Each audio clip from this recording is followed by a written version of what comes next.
요한일서 5장 14절 한 절입니다. 함께 읽겠습니다. 그를 향하여 우리가 가진 바 담대함이 이것이니 그의 뜻대로 무엇을 구하면 들으심이라. 아멘. 아멘. 함께 고백합시다. 주님, 제가 여기에 있습니다. 자, 옆 사람 쳐다보며 축복합시다. 주님, 제 옆 사람도 여기에 있습니다. 축복해 주세요. 우리의 고백입니다. 우리는 예수님의 사람입니다. 우리는 예수님 안에 있습니다. 우리의 삶에는 예수님의 흔적이 있습니다. 아멘, 아멘. 계속해서 여러분들이랑 고백을 할 때 여러분들이 앉은 그 자리가 정말 복을 받는 축복의 자리가 될 줄 믿습니다. 특별히 거룩하게 구별된 그러한 이 성전 안에서 우리가 특별하게 이것을 주님 앞에 드리기 위하여 성전을 짓고 이것을 거룩하게 구별했잖아요. 그 구별된 성전 안에서 여러분들이 믿음의 선포를 하는 겁니다. 그러한 것들이 될 줄로 믿고 선포하는 일들 속에 하나님이 성취하시고 이루실 줄을 믿으시기를 바랍니다. 참 이제 감사하게도 요즘에 이제 우리 교회 청년들이 이제 나이가 들어가면서 한 사람 한 사람 결혼식을 하게 됩니다. 어제도 이제 한 커플이 결혼을 하게 되었는데 두 사람의 가정이 직분자의 가정이다 보니까 원래는 우리 담임 목사님께서 이 가정에 주례를 해주시고 또 축복해 주셔야 맞는데 오랫동안 제가 여기 오래 있다 보니까 이 청년들이 저에게도 주례를 해달라는 그런 요청을 해 주셨어요. 그래서 감사하게도 청년을 담당하고 있는 제가 주례를 맡아서 진행을 했었습니다. 근데 그 배경에는 담임 목사님의 배려 또한 그 겸손이 있다라는 것을 여러분들한테 좀 말씀을 드리고 또 그러한 모습들 가운데 세워진 교회가 우리가 다니고 있는 교회라는 것을 또 말씀드리고 싶었어요. 평상시 이제 한 8년째 제가 횟수로 만으로는 이제 7년이 다 채워져 가고 2015년도에 왔으니까 횟수로 8년째 되는 그런 과정에서 제가 정말 이렇게 모델로 삼고 따라가도 괜찮겠다 하시는 그런 목사님을 제가 만나서 그 어떤 사역지보다도 오랫동안 이곳에서 사역을 하고 또 여러분과 이렇게 신앙생활을 함께 하고 있습니다. 같이 있어 보니까 우리 목사님이 참 성도들에 대한 관심이 많으세요. 작은 일에서부터 큰 일에 이르기까지 항상 관심을 갖고 기도하고 또한 아침에 우리가 경건회를 시작하며 하루를 시작하는데 그때마다 정말 교회 안에 아픈 자들과 또 어려움을 당하는 사람들에 대한 기도를 단 한 번도 쉬지 않고 매일 아침 기도 제목을 내놓고 함께 기도하고 있습니다. 그렇다 보니 청년들의 삶 속에 청년들의 이런 좋은 경사에도 목사님이 축복하고 마음껏 이렇게 복을 이렇게 빌어주기를 원하셨는데 이제 이런 과정과 또한 청년 담당이라는 그런 어떤 뭐라 할죠? 그런 어떤 그 오랫동안 있었던 그런 공로 때문인지 몰라도 제가 이제 그렇게 하게 되었어요. 여러분 스승의 주일을 만나서 이렇게 맞이하면서 곰곰이 생각해 보니까 이 지난 시간이 내게 얼마나 큰 축복이었는지, 지난 시간이 내게 얼마나 큰 하나님이 내게 허락하신 시간이었는지를 다시 한번 생각하게 되었고 하나님이 이곳 가운데 만남을 통해 삶을 축복하셨구나라는 생각을 했습니다. 그러면서 이제 말씀을 묵상하면서 생각했던 게 저도 여러분들에게 좋은 영향력을 나눠줄 수 있는 목사가 되고 싶다 이런 생각들을 하고 또 기도하게 되었습니다. 자, 우리 목사님, 우리 담임 목사님 앞에 계신 분들도 제가 바라보고 있는 목사님도 선한 경주를 달려가시고 또한 그 목사님이 또 신앙을 배우고 앞서가셨던 그 믿음의 선배들도 선한 경주를 통해서 목사님에게 선한 영향력을 미쳐주셨겠죠. 우리가 믿음의 사람들이 선한 믿음의 발걸음을 통해서 여러분들의 어떤 주변과 여러분들의 가정과 또 여러분들이 속해 있는 그런 곳에서 선한 영향력을 미치기를 주님의 이름으로 축복합니다. 저도 믿음을 잘 이어받아서 좋은 목사로서 또 복음을 가진 믿음의 사람으로서 사명과 또 충성됨에 정말 이 믿음의 걸음을 잘 달려가기를 소망하는 그런 시간이었습니다. 자, 오늘 본문은 아주 짧은 단락이에요. 짧은 단락인데 우리에게 아주 큰 소망과 힘을 주는 말씀이기도 합니다. 여러분 혹시 그런 경험 있으십니까? 저는 어렸을 때 지금처럼 수세식 변기가 이렇게 있어서 집 안에 화장실이 있었던 때에 태어나지 못했어요. 그래서 대부분의 화장실이 집 밖에 이렇게 있었죠. 물론 도시에서는 제가 태어났을 때에도 그런 수세식 화장실이 잘 사는 집에는 있었을지 모르겠지만, 저는 제가 살았던 배경에는 이 화장실을 가려면 우리의 집이 있으면, 사는 집이 있으면 집 밖을 나가서 밖에 있는 푸세식 화장실을 가야 했어요. 그러니까 어린 시절에 제가 이제 할머니랑 둘이 이렇게 같이 사는 그 어린 시절, 5살 때부터 10살 때까지의 그 시절 때문에 제가 어둠에 대한 그 공포가 굉장히 심했거든요. 깜깜하면 무서워가지고 화장실을 못 갔어요. 왜냐하면 이제 같이 살았던 곳이 산 중턱에 있는 기도원이어서 주변에 민가가 없고, 또 민가가 있으면 좀 나을 텐데 아무도 없는 곳에 이제 기도원을 세워 놓으셨기 때문에 이제 화장실을 가려면 이 할머니랑 있는 곳에서 밖에 나와서 그냥 깜깜한 곳을 후레쉬를 켜고 걸어가 가지고 볼일을 보고 와야 되는. 그래서 어렸을 때부터 이 저녁 밤에 화장실 가고 싶은 생각이 들면 굉장히 기분이 나빴어요. 해야 되는 거죠.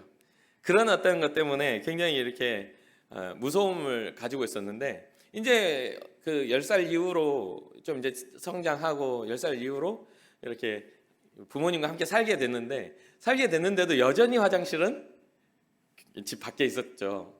집 밖에 있으니까 화장실을 가고 싶을 때 밤이 되거나 어떤 급한 일이 생기면 이제 제 여동생을 이제 조르는 거예요. 동생 이름을 부르면서 누구야, 나랑 같이 화장실 좀 가줘, 나는 너무 무서워 이렇게. 그래가지고 동생이 엄청 저를 많이 놀렸어요. 제 동생은 그렇게 겁이 많이 없었는데 저는 겁이 많았거든요.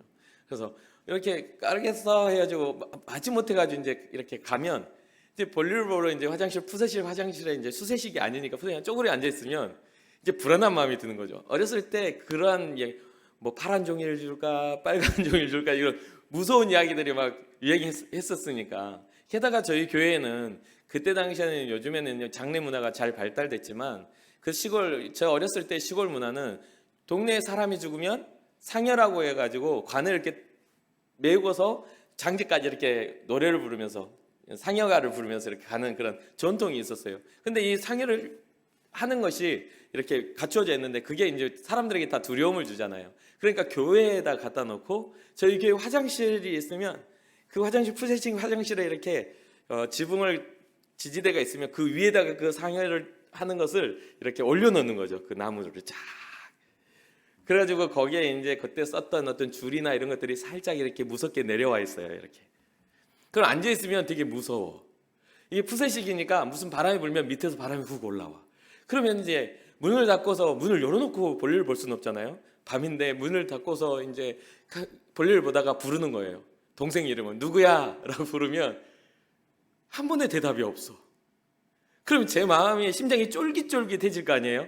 너무 무서운 거야. 누구야? 부르면 옆에다가 놀리는 거야.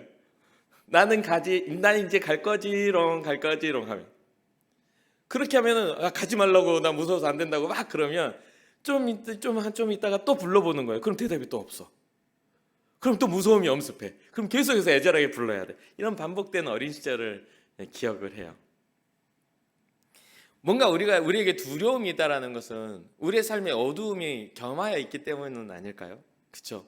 세상살이에 힘겨움이 있기 때문에, 세상살이가 만만치 않기 때문에 우리는 걱정하고 두려워하고, 또한 우리의 어떤 삶에 있어서 굉장히 염려들이 우리를 엄습하죠. 저의 경우에는 예수 그리스도를 온전히 인격적으로 만나고 내 인생이 혼자가 아니라는 것을 깨달은 후에 이 어둠에 대한 두려움이 사라졌어요.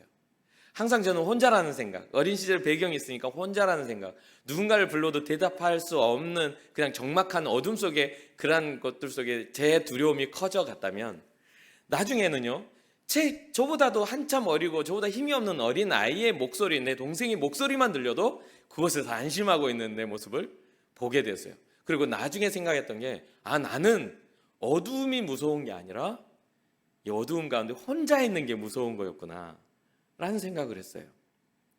어떤 길을 갈 때에도 제 동생이 갑자기 어머니가 저녁에, 밤이 해가 졌는데 저기 가서 가게에 가서 물건 좀 사와라 그러면은 밤에 혼자 갈 수 없잖아요. 그러면 동생을 꼬시는 거죠. 같이 갔다 오자. 그러면 알았어. 그리고 그 조그만 아이의 손을 잡아도 두렵지 않은 거예요. 그래서 우리의 삶에 있어서 우리가 두려워하는 이유가 혹시 혼자라는 생각 때문에 두려워하고 있는 대부분이 아닐까라는 생각을 하게 됐어요.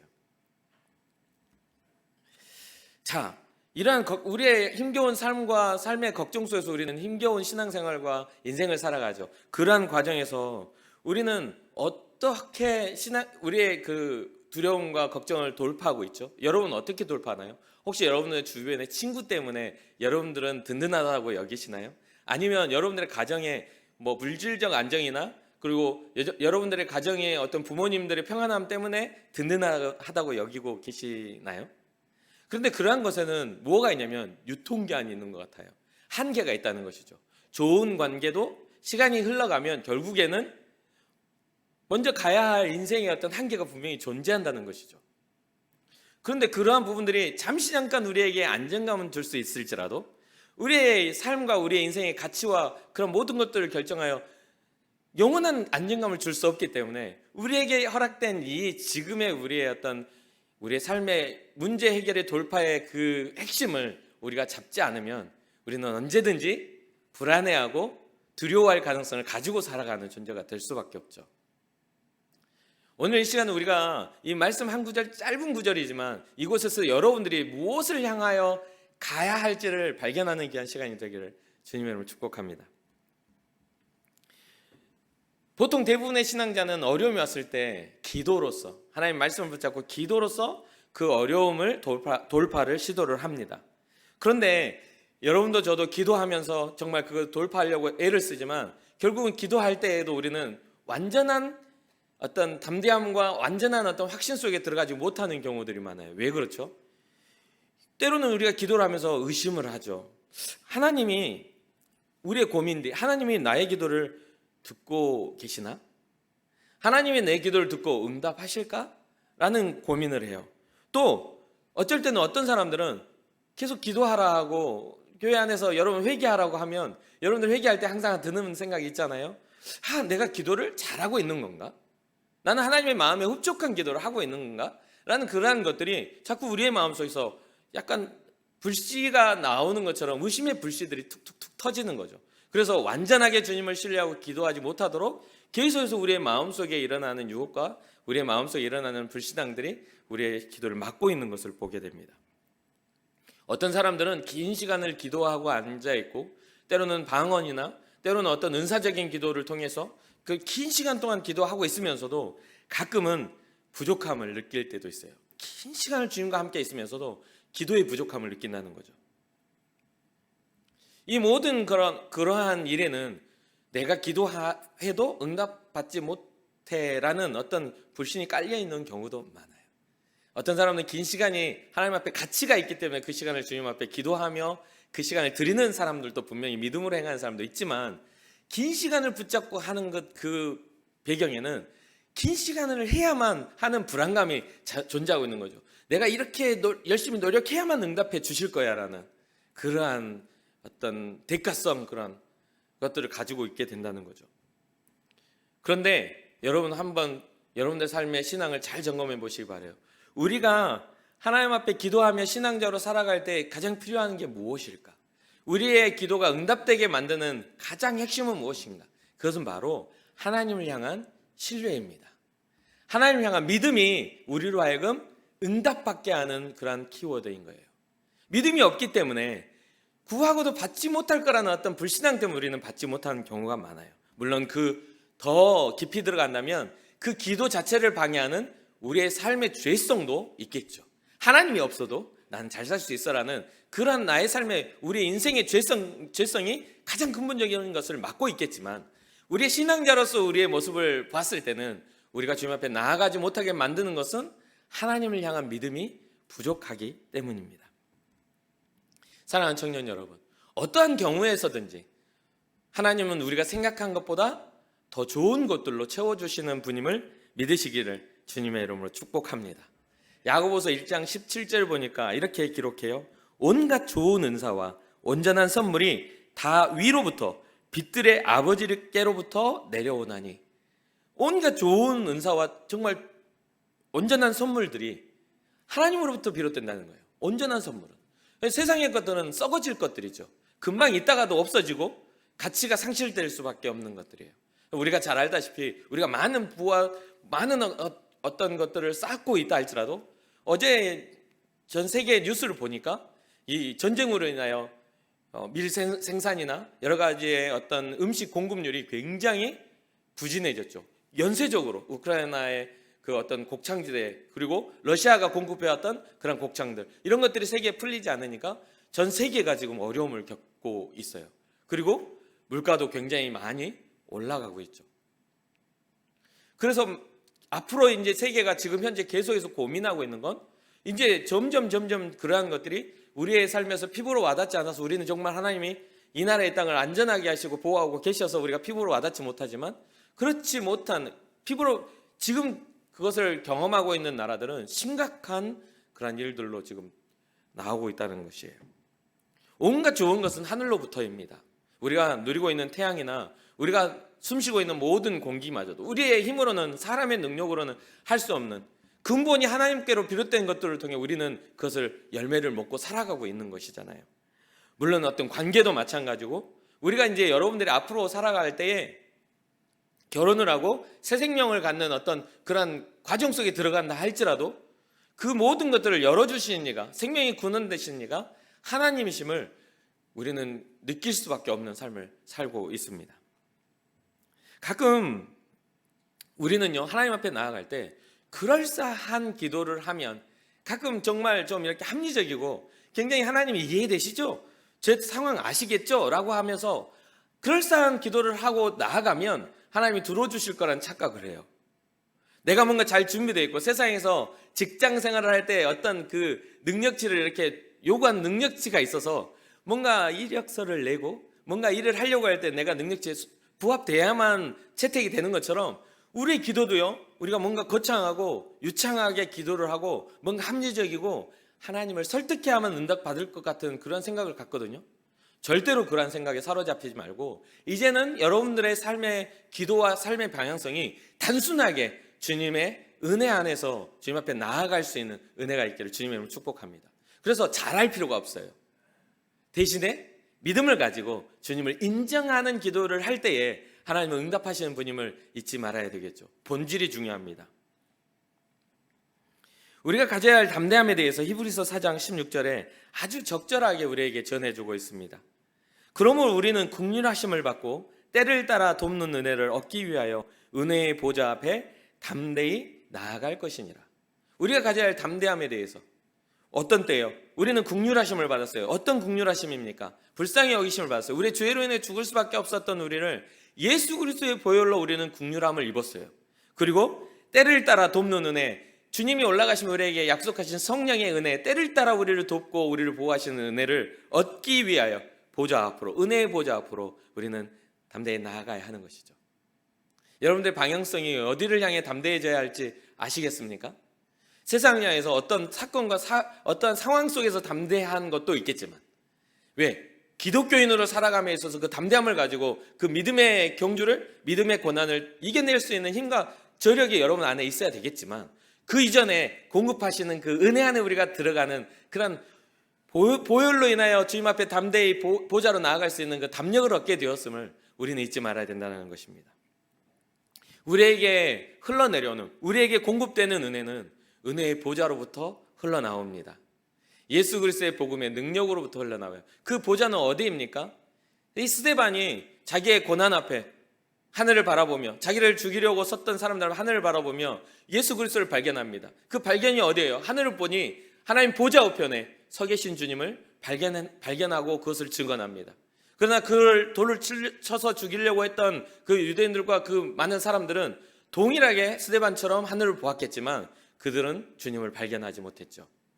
사랑하는 청년 여러분, 우리가 세상을 향해 또한 주님 앞에 나아감을 향해 담대해질 수 있는 이유는 오직 예수 그리스도의 보혈밖에 없음을, 예수 그리스도 그 구원의 이름밖에 없음을 믿으시기를 주님의 이름으로 축복합니다. 성경은 보좌에 앉으신 예수 그리스도는 모든 세상의 모든 통치와 모든 권세가 주님께 있다라고 선언합니다. 모든 주권이, 모든 심판의 주권 또한 예수 그리스도께 있다고, 하늘과 땅의 모든 권세를 우리 주님이 가지신 것이라고 선포합니다. 그 하늘과 땅의 모든 권세를 가지신 그이가 바로 우리를 구원하신 예수 그리스도임을 잊지 마시고, 여러분들의 삶에 있어서, 여러분들의 상황에 있어서 뒤로 물러서는 자가 아니라 믿음으로 담대하게 앞으로 나아갈 수 있는 믿음의 담력을 가진 그런 믿음의 사람 되기를 주님의 이름으로 축복합니다. 한 가지 주의해야 할 점, 이것은 우리가 주님께 나아갈 담대함은 개인의 욕심과 욕망을 이루기 위해서 나아가는 담대함이 아닙니다. 근데 대부분의 성도들이 굉장히 착각하는 게 있어요. 우리 주님이 우리의 소원을 이루기 위해서 이 땅에 오신 것처럼 착각을 해요. 그래서 부자가 되기 위해서 기도하고, 그리고 또 뭐 병낫기를 위해서 기도하고, 때로는 뭐 여러 가지 소문들이 있죠. 근데 주님이 그것을 하지 말라고 책망하신 게 아니에요. 주님이 치유하신 사역, 주님이 소외된 자들을 일으키신 사역 속에는, 또한 주님이 높은 자들과 권세자들을 책망하신 사역 속에는 그것이 전부가 아닌 하나님의 나라가 있음을 선포하기 위하여 그 모든 것들이 필요했습니다. 그 모든 것들이, 우리에게 일어나는 모든 기적들은 우리가 하나님의 백성임을 증명하며 우리가 담대하게 살아갈 수 있는 힘을 얻게 하기 위하여 허락된 은혜임을 잊지 말아야 돼요. 그래서 여러분들의 1차적인 목적이 주님을 더 알아가길 위해서여야 되고, 2차적인 어떤 여러분들의 소원은 주님을 더욱더 증명하기 위해서 그 소원이 성취돼야만 하는 것입니다. 그러니까 이 앞뒤가 바뀌면 안 돼요.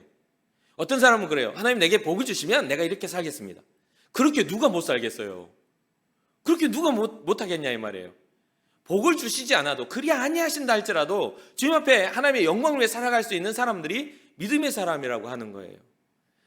여러분과 저는 이 믿음의 사람 되기를 주님의 이름으로 축복합니다. 오늘 본문에 그래서 이 이야기가 어떻게 이어집니까? 14절 오늘 우리가 읽었던 이야기, 그를 향하여 우리가 가진 바 담대함이 이것이니, 하나님을 향하여 우리가 가진 바 담대함이 이것이니, 그를 향한다는 것은 하나님을 향한다는 것이죠.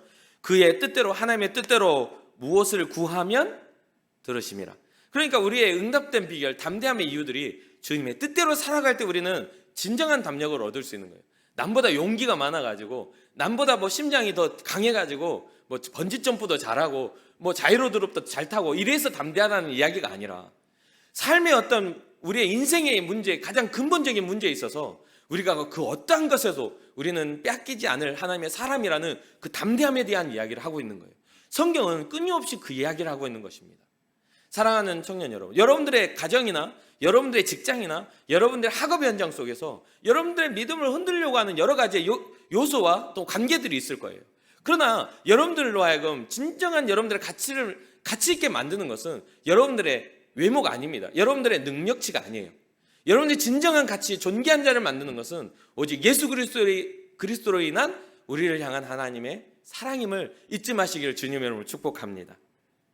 자, 그의 뜻대로 구하는 것, 그의 뜻대로 구하는 것, 여기에 우리는 초점을 맞춰야 돼요. 주님의 뜻을 구하려면 주님의 뜻을 우리가 읽고 듣고 또 깨달아야 되겠죠. 무슨 말씀을 하시는지도 관심이 없어요. 아무리 많은 말을 들어도 관심이 없으면요, 그건 아는 게 아니에요. 아무리 많은 것들을 알고 있어도 행하지 않으면 그것은 내 것이 아니죠. 그냥 알고 있는 것일 뿐이에요. 자, 예를 들어 생각해 봅시다.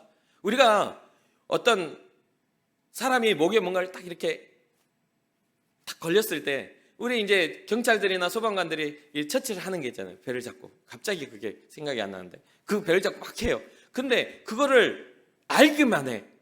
누군가 목에 걸려있는데 행동하진 않아. 그러면 그것이 아는 걸까요? 그것은 아는 거긴 아는 거겠죠. 그러나 영향력은 없는 거예요. 우리의 신앙도 마찬가지예요. 여러분들이 예수 그리스도를 안다라는 것은 어떤 삶의 현장에서 그것이 적용돼야 되는 거예요. 그냥 잠시 잠깐 내려놔 버리고 모르는 것들이 돼서는 안 돼요. 누군가 죽어가고 있는데도 아무것도 할 수 없으면 안 돼요. 그리스도인의 어떠한 그런 타이틀이라는 것은 능력입니다. 그것은 모든 권세와 하늘과 땅의 모든 것을 우리에게 위임하신 능력이기도 해요. 그렇기 때문에 우리 예수 그리스도의 이름을 가지고 믿음으로 담대하게 나아갈 수 있는 은혜가 우리 가운데 있어야 될 줄 믿습니다. 자, 믿음이라는 것을 조금 더 생각해 보자면, 이 기도하며 신앙자로 살아가는 삶에 있어서 믿음이라는 것은, 이 하나님은 진정 살아계신 분이고 우리의 삶과 우리의 기도를 들으시는 분이라는 것을 먼저 믿어야 됩니다. 창세기 1장 1절에 태초에 하나님이 천지를 창조하시니라는 창조의 섭리, 하나님이 실존하신 분이라는 것에 대해서 믿지 못하면서 믿음이 있다? 그건 거짓말이에요. 그것부터가 우리는 믿어져야 돼요. 그래야만 예수 그리스도까지, 아브라함과 다윗의 자손 예수 그리스도의 세계가 하나님의 정말 영원한 경륜을 따라, 하나님의 계획을 따라 우리에게 이루어진 일이라는 것을 믿을 수 있게 된다는 것이죠.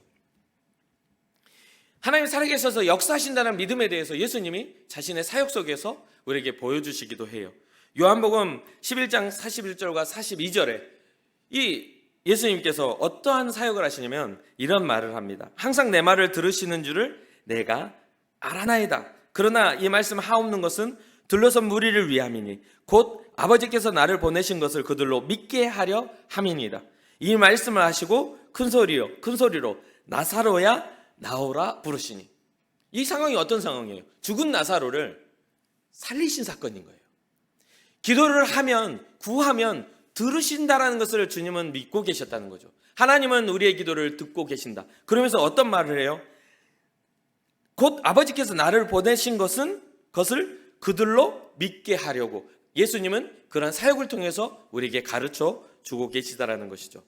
사랑하는 청년 여러분, 여러분들은 여러분들이 하는 기도가 하나님이 듣고 계심을 믿으시기를 주님의 이름으로 축복합니다. 그 믿음만이 더욱더 주님 앞에 담대하게 나아갈 힘을 얻게 합니다. 그리고 두 번째는 구하면 받을 줄로 믿으라고 이야기하고 있어요. 받을 줄로 믿으라. 바로 이 다음 구절이에요. 5장 15절이에요. 요한일서 5장 15절.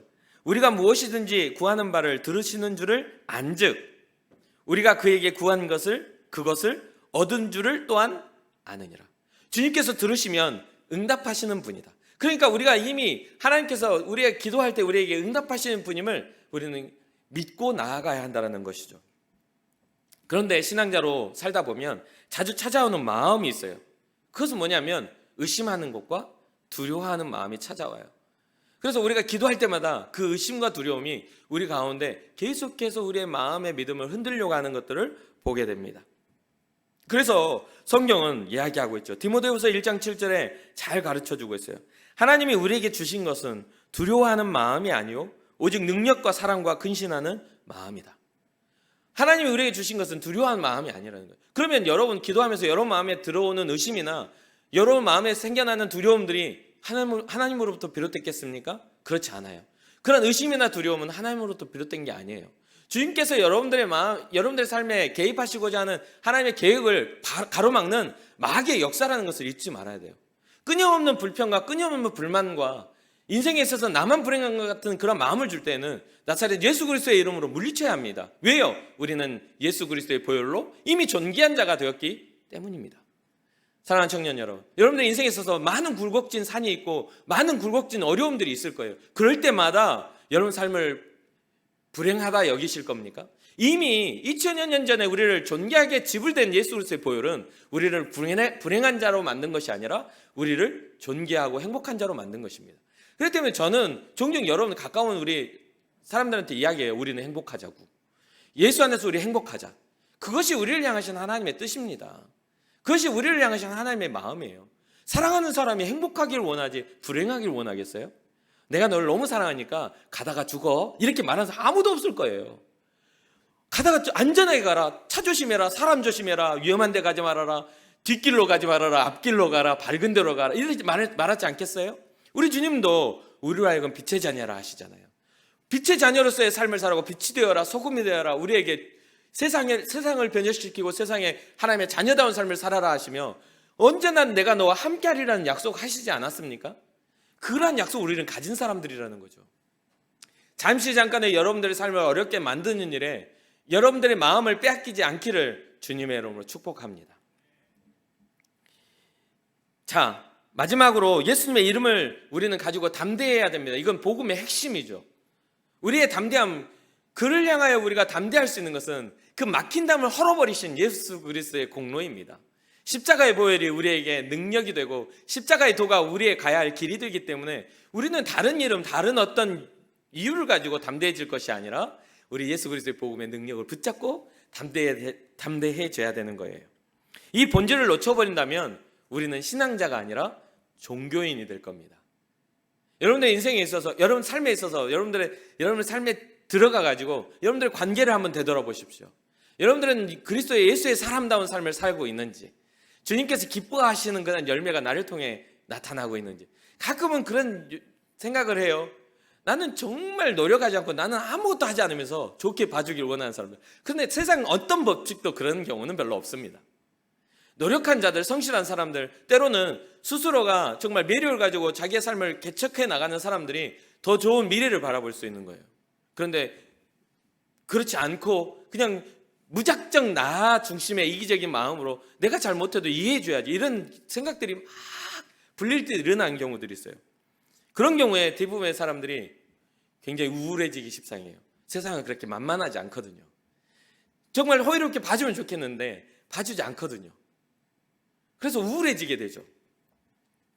그런 상황 속에서 살아가야 할 우리에게 우리 주님은 정말 정확하게 우리의 삶을 축복하시며 말씀하고 계세요. 요한복음 16장 33절이에요. 이것을 너희에게 이르는 것은 너희로 내 안에서 평안을 누리게 하려 함이라. 세상에서는 너희가 환난을 당하나 담대하라. 내가 세상을 이겨노라. 아멘입니까? 여러분의 삶에 있어서 삶의 불행이 찾아온 할 때에 단호하게 그 불행에 대해서 나는 행복한 자라고 선언할 수 있는 그런 은혜가 있기를 바랍니다. 나는 행복한 자. 주님이 나를 포기하지 않았기 때문에. 세상 살아갈 때 친구가 나를 포기하거나, 때로는 부모가 나를 포기하거나, 아니 때로는 앞에 서 있는 목사가 여러분들에게 실망을 준다 할지라도 우리 주님은 절대로 포기하지 않으신다는 거예요. 우리의 세상의 소망이 사람에 있기 때문에, 상황에 있기 때문에 실망하고 절망하는 거죠. 영원하신 주님, 변함없으신 그 주님 앞에 우리의 소망이 있다면 우리는 실망할 필요가 없어요. 다시 일어서서 주님과 우리의 관계 안에서 달려갈 수 있는 것이죠. 그래서 처음 제가 어렸을 때 화장실 이야기를 했던 것은, 여러분들의 인생이 암울하고 깜깜해 보입니까? 그러면 한번 불러보세요, 주님을. 주님 거기에 계시지요. 주님 지금 나의 암울한 삶 속에 주님 함께 계시지요. 주님 간절히 찾는 자가 주님을 만난다고 했는데 간절히 찾지도 않으면서 없다고 하지 마시고 주님을 불러보고 주님 앞에 나아가 주님이 나로 하여금 그 음성만 들으면 담대해질 수 있잖아요. 어떤 어려움도 빛 대신 주님과 함께하면은 두려움이 없어질 수밖에 없는 거 아닙니까? 작은 꼬마 아이도 그 어려움이 두렵지 않게 만드는데 그렇잖아요. 주님이 나와 함께 하시고 주님이 나의 인생의 동반자가 되어주신다면 그 어떤 어려움도 우리를 해할 수가 없게 됩니다. 마지막으로 오늘 본문의 5절이에요. 요한일서 5장 5절. 이게 다 읽지 않고 한 절만 읽고 이렇게 하는 것은 여러분 이해해 주시기 바라요. 요한일서 5장 5절에 이런 말씀을 요한이 전합니다. 예수께서 하나님의 아들이심을 믿는 자가 아니면 세상을 이기는 자가 누구냐? 예수님이 하나님의 아들이셔서 우리의 죄와 허물과 십자가와 함께 부활의 영광 가운데 오신이라는 것을 믿는 자가 아니라면 세상을 이길 수 있는 사람은 누구가 있겠느냐라고 말합니다. 그 세상은 우리로 하여금 하나님의 사람이 되지 못하게 우리의 존귀함을 뺏어가려고 하는 악한 역사와 우리 안에 분리되어 일어난 하나님보다 더 높아지려고 하는 교만한 마음들입니다. 우리의 육신의 욕망과 우리의 살아가는 삶의 욕심들, 그리고 우리의 인생의 안목들이, 우리의 어떤 명예욕들이 하나님과 가까워지는 것들을 방해하죠. 여러분들, 정말 여러분들에게 부탁드리는 것은 여러분들의 인생에 있어서 어떤 관계나 어떤 상황 속에 작은 이득을 취하기 위하여 예수 그리스도의 복음을 한쪽에 치우는 일이 있지 않기를 주님의 이름으로 축복합니다. 여러분들의 인생을 진정으로 이끌어 가실 분이 하나님이시라는 믿고 주님과 함께 동행하며 정말 주님 앞에 담대히 나아가 주님 앞에 구하며 받고 누리는 그런 믿음의 삶을 살아가시기를 주님의 이름으로 축복합니다.